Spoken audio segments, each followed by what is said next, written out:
The Green Bay Packers survive another close game as they defeat the Jacksonville Jaguars 30-27 in Jacksonville, and they win on the foot of Brandon McManus again.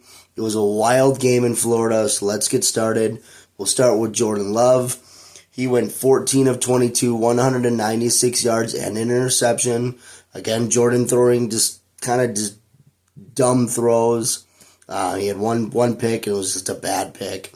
The main story probably coming out of this game is Jordan Love getting injured again. He seemed to, what I thought initially is that he re-aggravated his knee on the first drive in the first quarter by throwing across his body and landing weird on his knee. But it did turn out to be a groin injury from what the Packers are telling us. Hopefully it's not serious, but we'll find out more today. And in his relief was Malik Willis. But I do want to point out that Jordan did again get hurt right away in the first quarter, but stuck it out until the third quarter. But we could tell that he couldn't move around very well. He was having a lot of issues protecting himself, and eventually he just couldn't protect himself anymore, and he decided to come out, and Malik Willis stepped in, and Malik Willis coming in the third quarter, and he does it again. It seemed right as Malik Willis came in, the offense started to jive a little bit better. The run game picked up. Malik Willis ended up going 4 for 5 for 56 yards and a touchdown. He also rushed 4 times for 26 yards. So Malik Willis, again, coming into a game and just being able to be a game manager and make plays and get things done. Right when he came in, Josh Jacobs started running better. Josh Jacobs actually ended up having 25 rushes for 127 yards and 2 touchdowns. His first multi-game touchdown as a Packer. It just seemed like the offense was kind of just slow and murky when Jordan was in, and that's probably because Jordan was having a lot of issues getting around. But right when Malik came in, it was like a light switch went on, and bada bing, bada boom, we're rushing really well and we're scoring. To more scoring, Tucker Kraft on National Tight Ends Day, which, by the way, is probably one of the stupidest things I've ever heard. It annoys the crap out of me every single year. They say it constantly all day long, National Tight End Day, National Tight End Day. It's annoying. Stop it. Just stop it. Let's stop it. But our tight end did have a good game. Tucker Kraft was the leading receiver for the Packers. 3 receptions, 78 yards, and a touchdown. Touchdown from Malik. I think it was Malik. Yeah, touchdown from Malik Willis. The Packers also had Romeo Doubs. He had 3 receptions for 72 yards. And it seems that Romeo Doubs can catch whatever the heck he wants, whatever gets thrown to him. He's able to reel it in.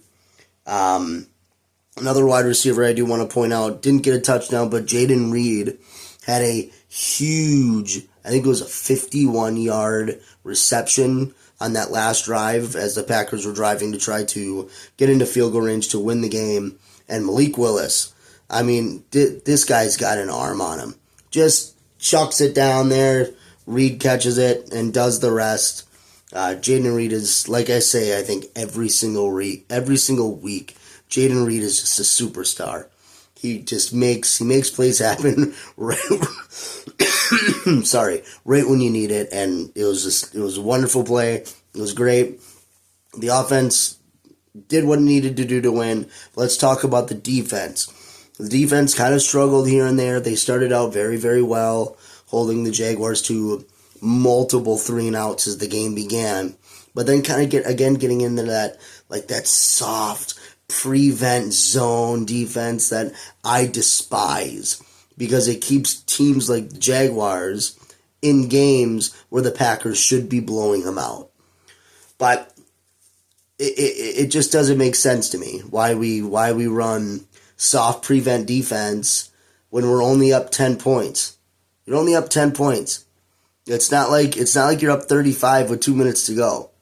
Okay, this is to me to the Packers like no lead is safe. I don't know if that's just trauma from Packer games, but no lead is safe. I don't like the soft prevent, and I wish that we would just smash them and blitz them and really just put a lot of pressure on and in man coverage all game long, because when we're doing that, we get turnovers. Like Xavier McKinney. He had another interception today. 6th of the year. If he's not Defensive Player of the Year, I don't know who is. But he is all over the field. Teams don't like to throw long against the Packers anymore because they know Xavier McKinney is going to be there to intercept the ball, and that's exactly what he did. Another big defensive play. Edgerrin Cooper had a really good game, the rookie. He had a forced fumble. Devontae Wyatt was able to recover that fumble. That was deep in the red zone, or deep in the near the other goal line, where the Packers were able to score right away. They knocked that ball out. You would also credit Edgerrin Cooper with that sack. Edgerrin Cooper also had his forced fumble, the sack. He was just he had a PBU. I mean, he was just or pass block. He was just all over the field today. He did a very, very good job. Sorry, I know I'm rambling a little bit. Daniel Whelan got to shout him out again. Great. I don't know where we got a good punter from, but he is spectacular. He had 5 punts today, 48.2 average, and a long of 63. Also, the Jaguars kicker punter, I forgot his name already. He had a 71-yard kick, yard punt. That's awesome. That's cool. That's really cool. Danny Whelan also 3 of those punts ended up inside the 20. So good field flipping by Danny Whelan. And then of course we have to talk about Brandon McManus. I mean this guy is just coming to Green Bay, and now all he does is kick game-winning field goals. He was 3 of 3 today. 38 was his longest, and of course the game-winning field goal. He just comes in and does exactly what he needs to do. I do believe that without him, if we had Narveson, I don't think we win the last 2 games. I just don't. I don't think that he would be able to get those kicks in or get him to go. I just think he would struggle, and I'm very glad that the Packers have a veteran at kicker, and it kind of we go into this kicks the last 2 weeks, and I'm not worried about it. I know that McManus is gonna put it in. So that's enough on the Packers side of the ball. We'll go over to the Jaguars quickly. Trevor Lawrence was 21 of 32, 308 yards, 2 touchdowns, 1 pick, and he did have 1 fumble. He was sacked 1 time. But Trevor Lawrence started out, like I said earlier, struggling a lot, but Trevor Lawrence is a dangerous quarterback. He can make stuff happen, and he did. He also had a rushing touchdown. But he just makes plays happen. He's a quarterback that really needs to be watched, because he's very, very good.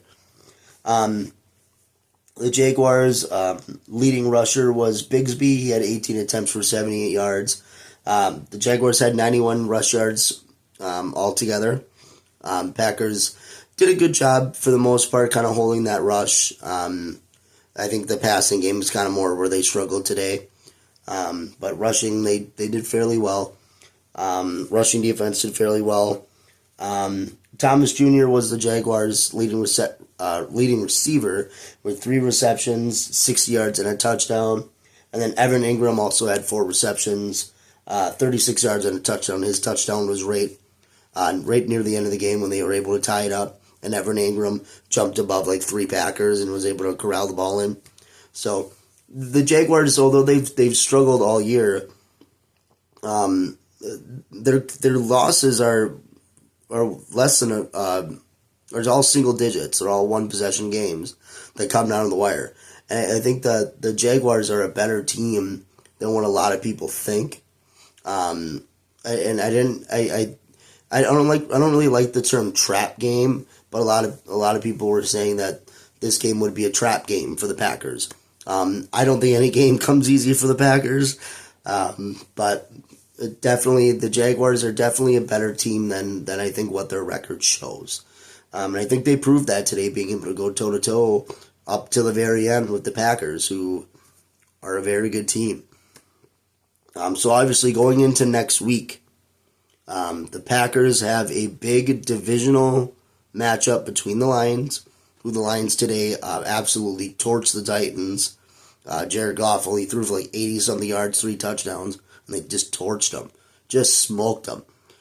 So the Packers will have to deal with that next week, and don't know if we're going to be doing that without Jordan Love. We'll find out more today. If Jordan's going to be able to go, what the deal is. So we might have a Malik Willis game against Detroit. If the Packers beat the Lions, they do take control of the North. Also, side note, the Vikings were 5-0 2 weeks ago. Now they're 5-2 in third place. I like how that works. That's great. I love it. I love it. Bears also lost today, so now they're at the bottom of the division, where they belong. It's all just tuning out. It's all just going well. It all started out really, really, really tight, but now it's the Packers and Lions at the top of the NFC North with a big divisional matchup next week. Packers hopefully will have Jordan Love. I know Evan Williams got hurt. Looked like Jair got a little busted up, but we have all week to try to figure it out. Big game next week. It's going to be a tough one. It really is. But we can celebrate for now on Victory Monday as the Green Bay Packers move to 6-2 and take down the Jaguars. As always, go Pack, go.